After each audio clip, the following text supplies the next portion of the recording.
time I'm gonna wipe the mat with your face. You seem like you're serious. White green, bells blow. I don't fear a thing, but I need you. Is it in team speak? Look in thou team speak. Yeah, it's in the operations. Oh, I got it. Yeah, I got it. Got it. That's familiar though. It's very similar to the Pointman document. Yeah, I was about to say. It is almost identical to the Pointman document. Alright. Everyone got it? Yep. Yep. Alright. Introduction to engineering. The role of the combat engineer is similar to the Pointman for anyone who has done that training, in the sense that when you are in the field, you are tasked with identifying mines and other obstacles in the road, trail, or wherever the team is moving. The big difference is that, unlike a Pointman whose job is just to spot it, your job is to deal with it as well as dealing with other things regarding explosives. It is very dangerous. Typically, when you are a platoon engineer, you will be giving one of the 2 platoon flak vests, because, you know, you blow up a lot. I'm not going to go through this entire full thing. For the kit, differences between this kit and the regular kit are that you will carry a firing device. It is not the M152 anymore. It is now the 10 cap blasting machine, the standard US handheld detonator. You will also carry at least 5 purple marking flags, 10 red flags, and 4 yellow flags, as well as this. The explosives really vary mission to mission. I would not use this as a reference. For example, in my typical, it says that you carry 4 M16 bounding mines, 4 claymores. 4 remote claymores. Let me grab my kit. On a typical everyday operation, Yeah. I skip the mines entirely. They're fairly useless. I carry 2 demo blocks, 2 Bangalores, and 4 claymores, unless otherwise specified. One of the things about this role is it's very dynamic. You have the access to all of these. For example, the defense ops we've been doing lately, I've been bringing more mine heavy. For typical patrol ops, I carry the 2, 2, and 4 demo blocks. Just to go over, it doesn't really cover it in this document, just to go over the use cases of these explosives.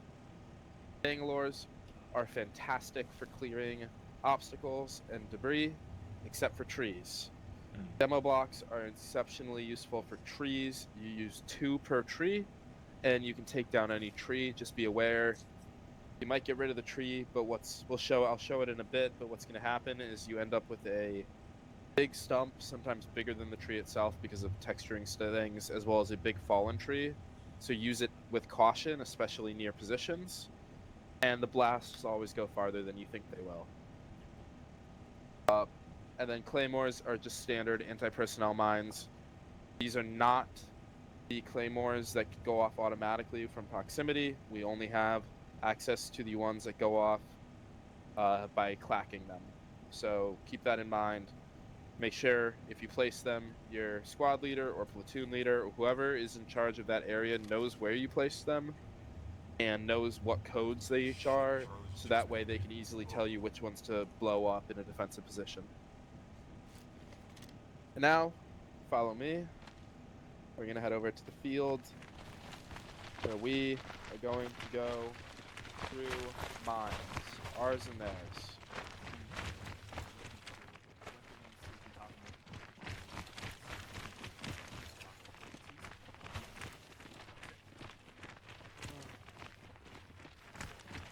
Maybe I should have moved this over here before. Yeah, probably. If you hear a finish, I'll probably keep you in the background. Just gotta deal with it.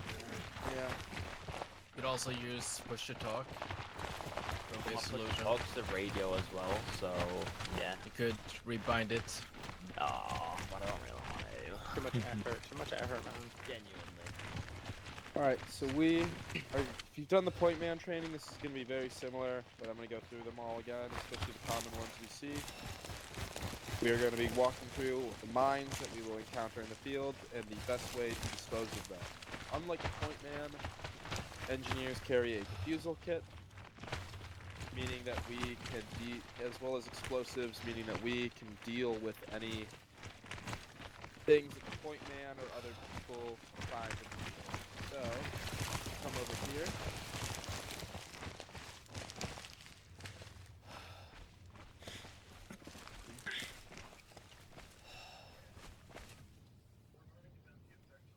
Roll around a little. Want me to do it? Nah, I got it. Stop, Alright. drop, and roll. Now we're gonna back up over this wall, just in case. Bingo, So- boom, boom. I'm now gonna go through the traps that we will encounter, starting with our own. So, one of the standard mines that the U.S. Army carries is the M16 bounding mine. This is a bit larger than a toe popper.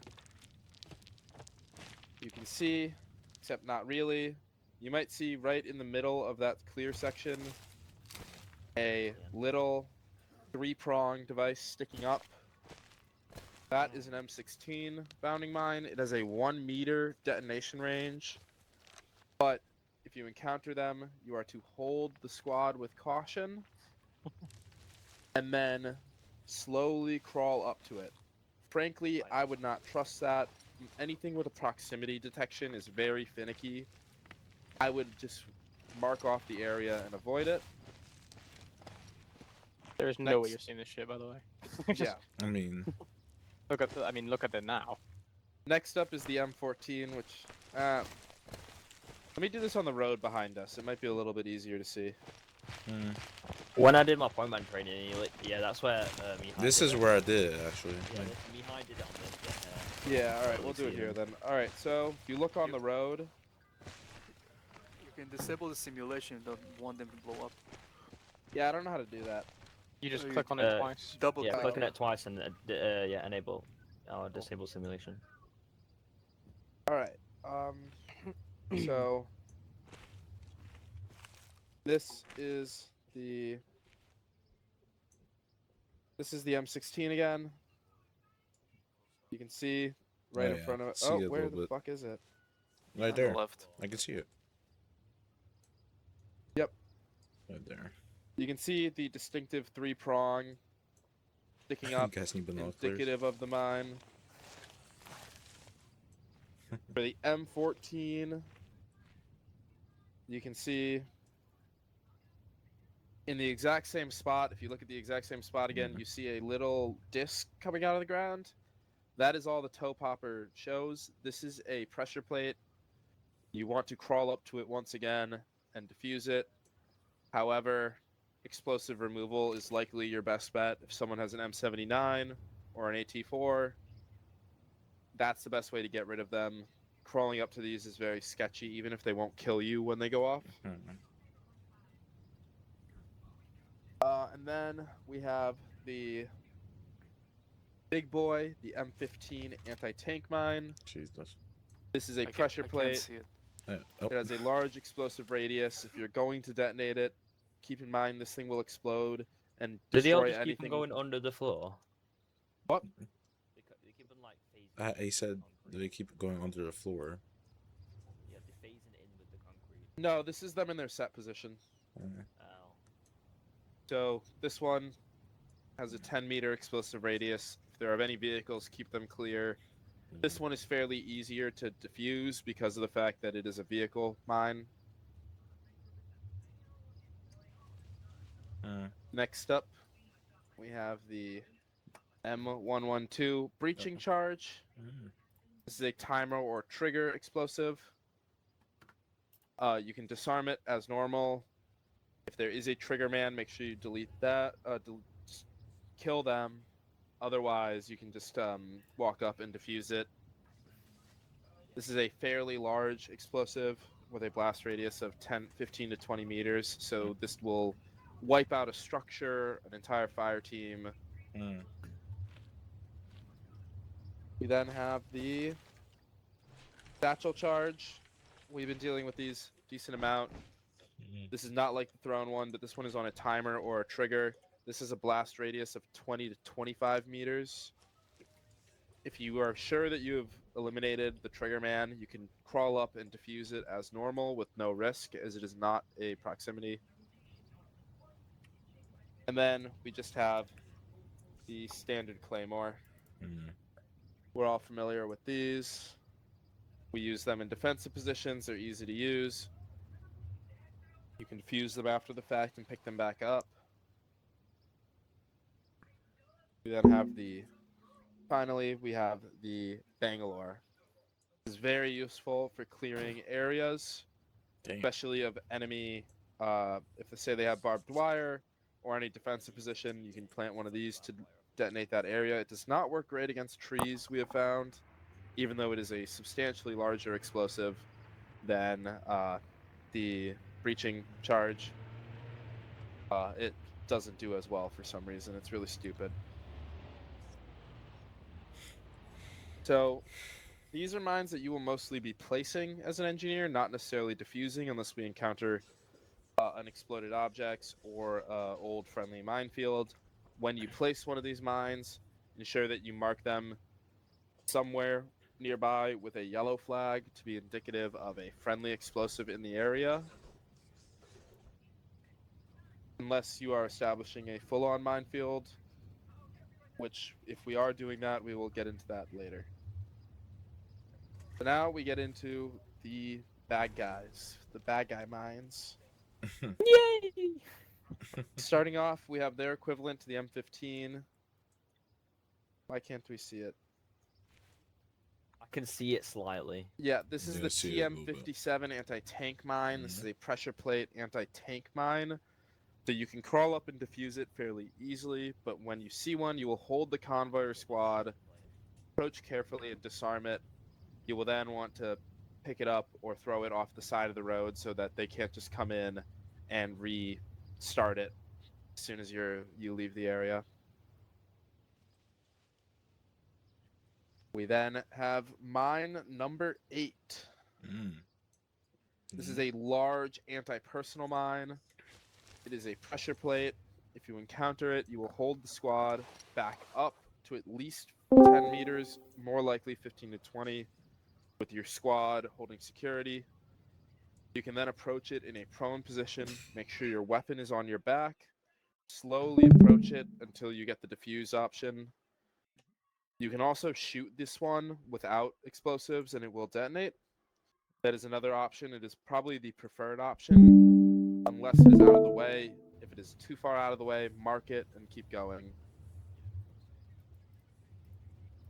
We then have another anti-personnel mine. This is the DH-10.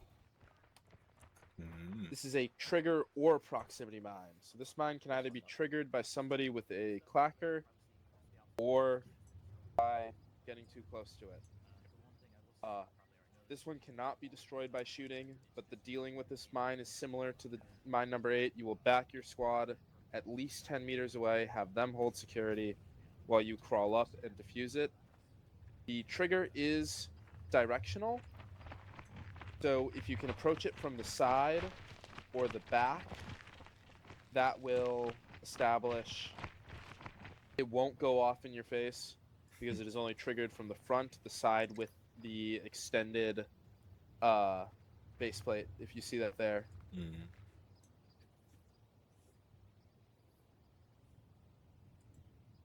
Now we're into traps. Most of those mines will be used typically by the NVA, not the VC. The VC tend to use much harder to spot and much more dangerous traps, more improvised. Starting with everyone's favorite, the bicycle. Oh, God. So the bicycle is very easy to identify if you know what you're looking for. The first thing you see when you see a bicycle is look at where the seat is, the rod below it. If it has a wire wrapped around it, it is a mine, no doubt. This is a proximity or a trigger.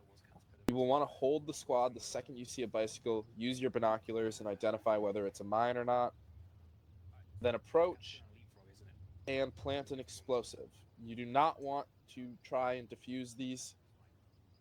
You would want to plant a Bangalore, satchel charge, or little det charge and blow it up.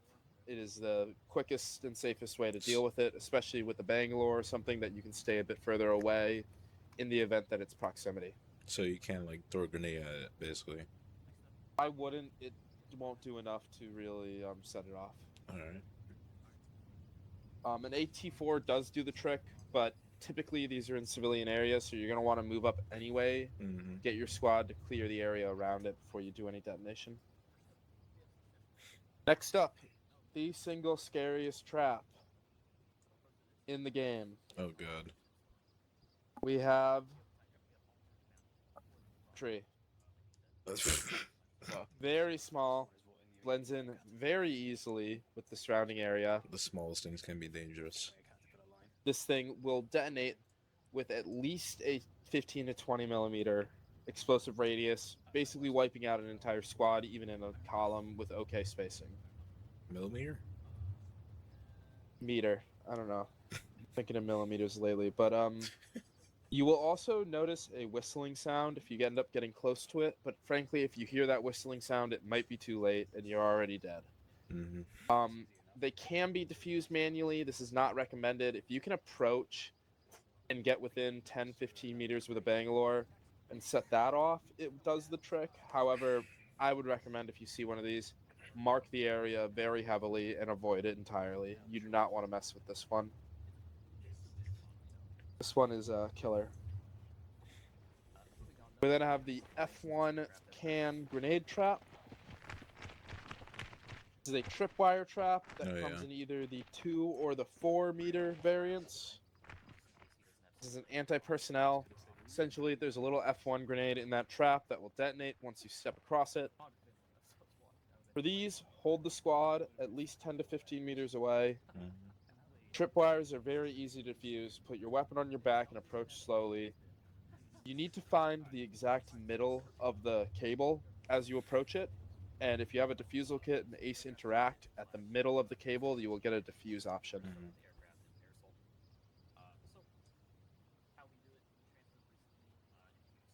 We then have, where is it? A variant of that trap. However, unlike an F1 grenade, this is a 105 millimeter high explosive shell. You'll see it doesn't have a can on the side. It actually has the tip of the shell sticking out.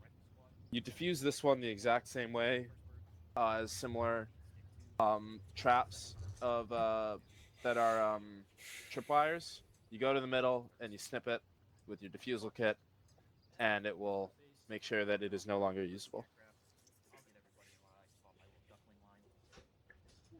We then have, where is it? This is homemade napalm. Oh. So this is a homemade napalm trap. It looks like a fuel can. Jesus. This side facing up, this version is a lot harder to see than the other possible variant, which is not spawning, but yeah, so there's this version and then there's a version of it on its side with an explosive on it. These, you need to pull the squad back at least 20 to 25 meters because it will spew napalm everywhere. Approach with your weapon on your back and defuse at the base of the jerry can or set it off with a Bangalore.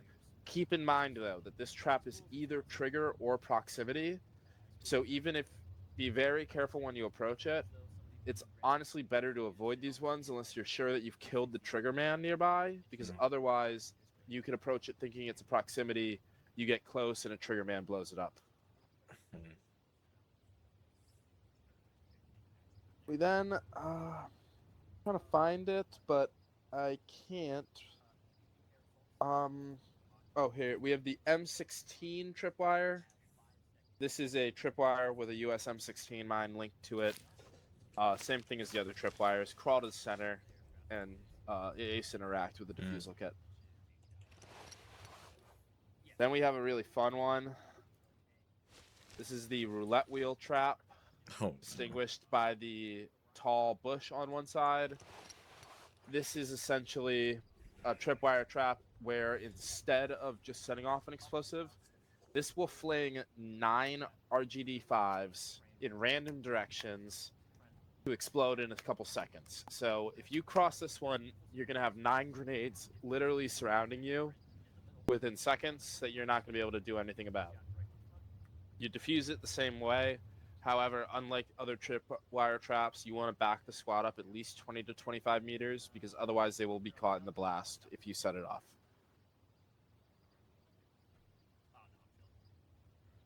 So if you do trip this mine, 1 primary grenade will go off, hurting you, and then 9 others will be flung everywhere else. We then have the mine pot. So in this pot, distinguished by the red color and the metal top, if you see something that kind of looks like this, advise caution. This has a grenade inside of it that will set off on a proximity basis.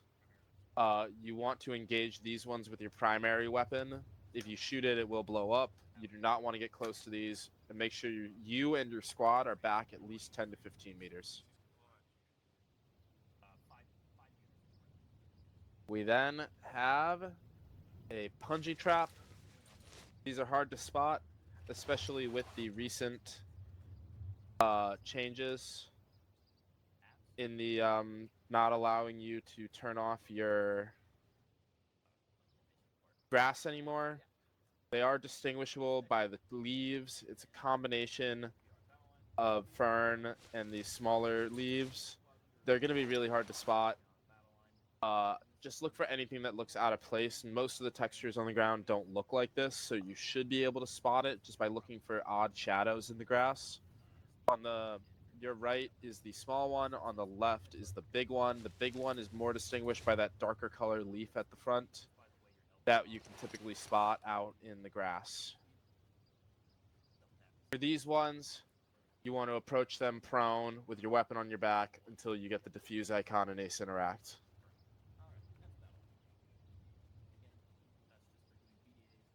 In addition to those punji traps, there are 2 versions that are whip traps.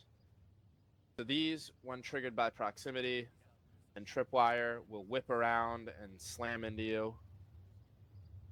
And they hurt.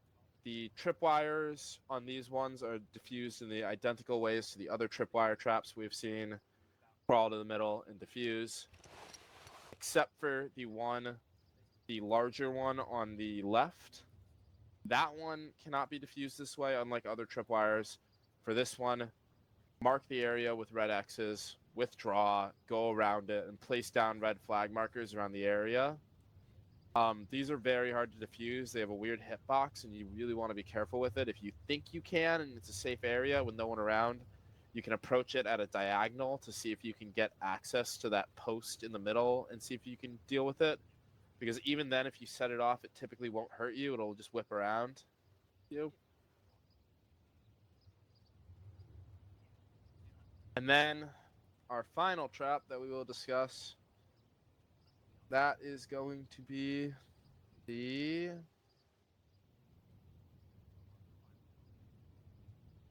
I don't know where it is, but if you look at the photos, it's a pressure plate system. It's a bullet trap. It will set off a loud bang. It won't hurt you, but it will get everybody in the area alerted to your location.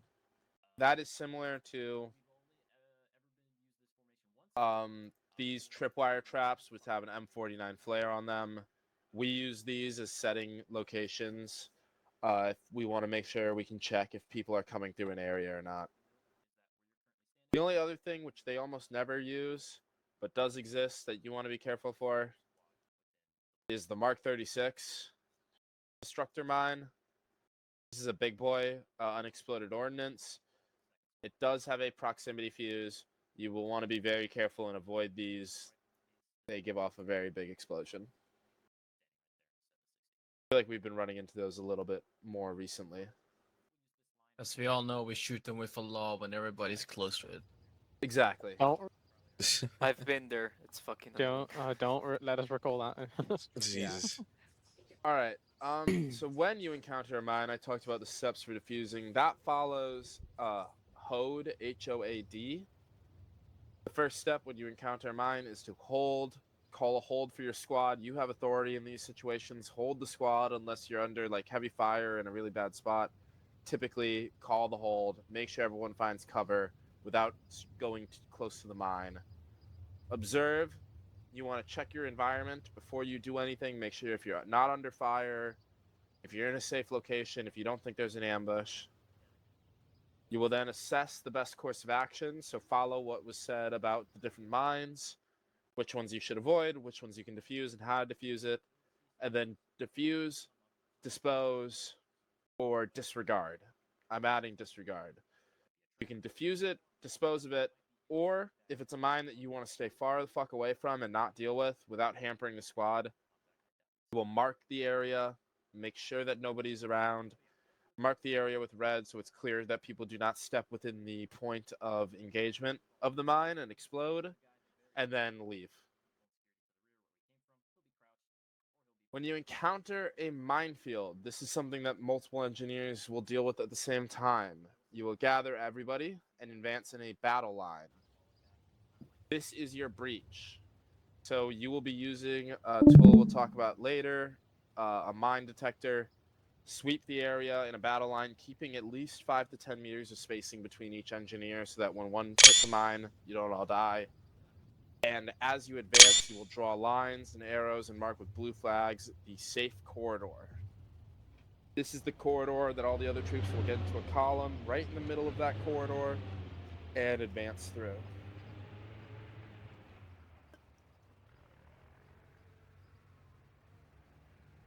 If we really want to clear a minefield and we want to verify that like we know exactly where it is, you will move around the edges at the end in individual engineers and mark the outer perimeter of the minefield.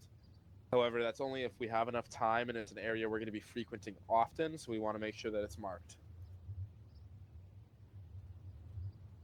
So now, if you look at the ground in front of me, we're going to go over the standard markers for an engineer. So this is done with spray paint.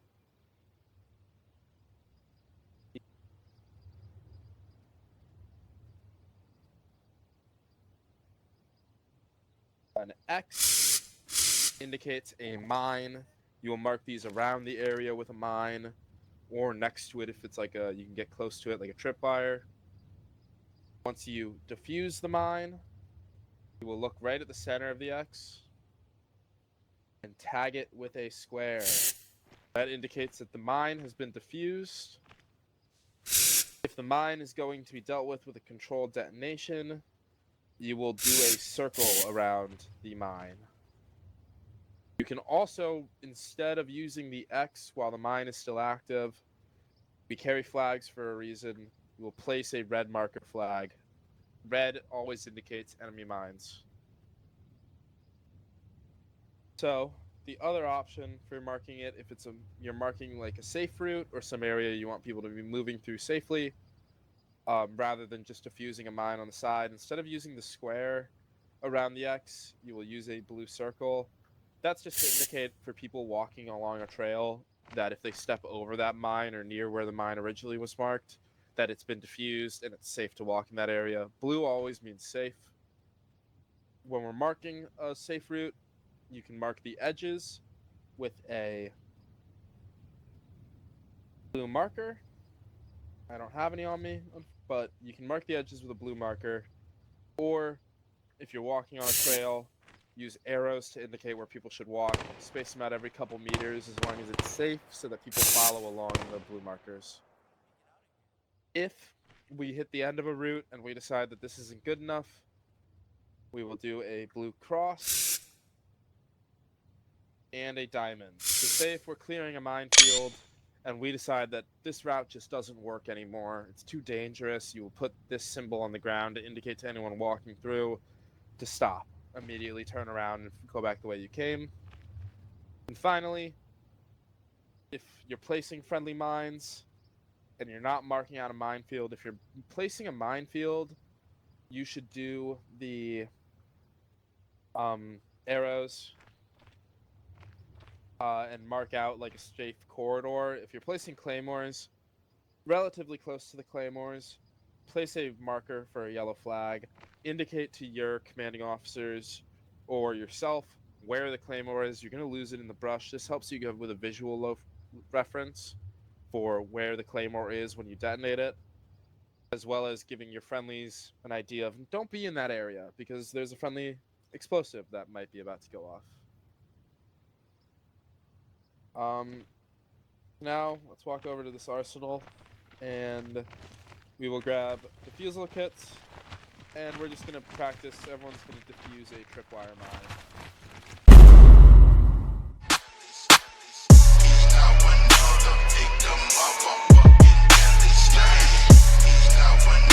Yeah.